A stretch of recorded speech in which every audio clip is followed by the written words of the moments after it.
Oh, I remember exactly what I was doing. My older brother had just gotten his driver's license, so we went to the beach that day. We were listening to the moon mission all the way to the beach, and we were hanging around on the beach for a while. And then we were driving home. It was still on the radio, and cut. We stopped at a deli to get some sandwiches for lunch, and that they had a TV in the deli, and everybody was just riveted watching it. And that's when the lunar module landed on the moon's surface. Hour, I can't remember how much later, I was back home when the hatch finally opened and Neil Armstrong stepped out.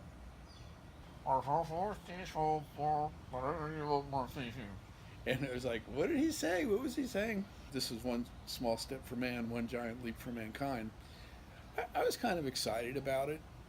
You know, I mean, when you're a kid and you watch science fiction films, you know, it kind of glorifies space travel. And the fact that it was actually happening, you know, sort of made it exciting. I think that there was, you know, a bit of American pride that we were the first ones to pull off the technology to, you know, physically land a man on the moon and then fly him back safely. Um, you know, it was a big deal. So, you know, I thought that it was sort of the beginning of, you know, opening that final frontier. Uh, you know, quite frankly, I'm almost a little disappointed that space travel hasn't progressed as much as it has, you know, over the decades since the first moon landing. We kind of hit this pause, and you know, human travel never really went beyond our planet. I never really thought of myself flying to the moon.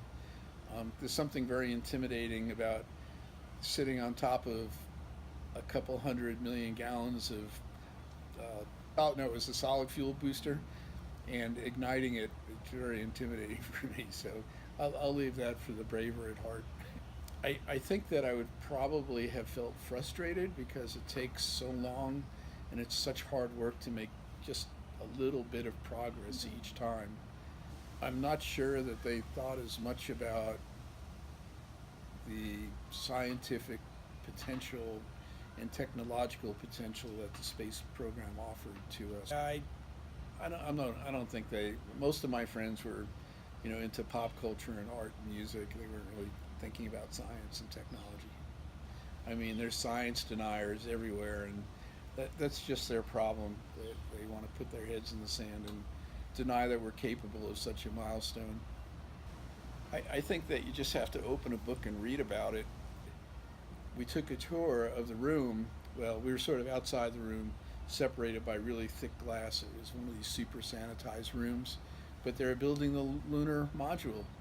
Um, just seeing the degree of care that was going into building that thing and seeing that thing itself before it landed on the moon, it was just too sophisticated and too complicated and too real to ever be fake.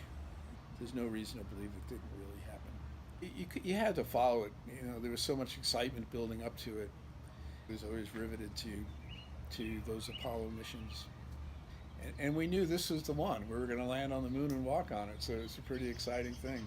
On a clear night, you know, when they were out there, you'd look at the moon and think, wow, you know, they made it all the way there and walked on that thing.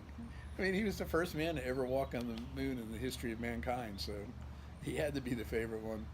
There was Buzz Aldrin, and he was the second guy to land with Neil, and then I can't remember the third guy's name.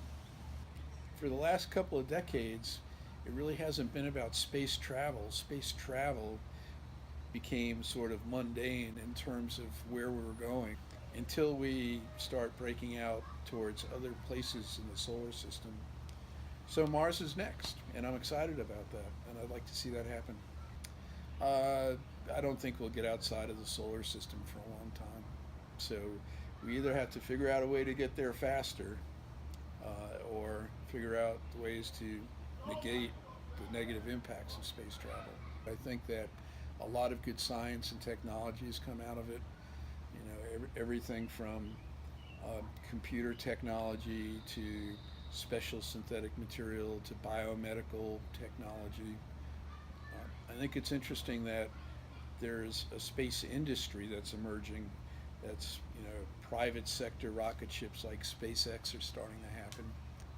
And it's so space age when SpaceX do their launches and the rocket boosters come back and land on Earth.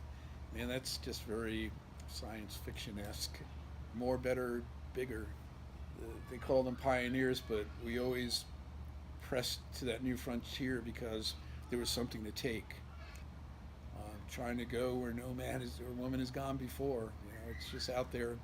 The vastness of space is out there, and it's calling us. And I think we just want to go there because we don't know what is there.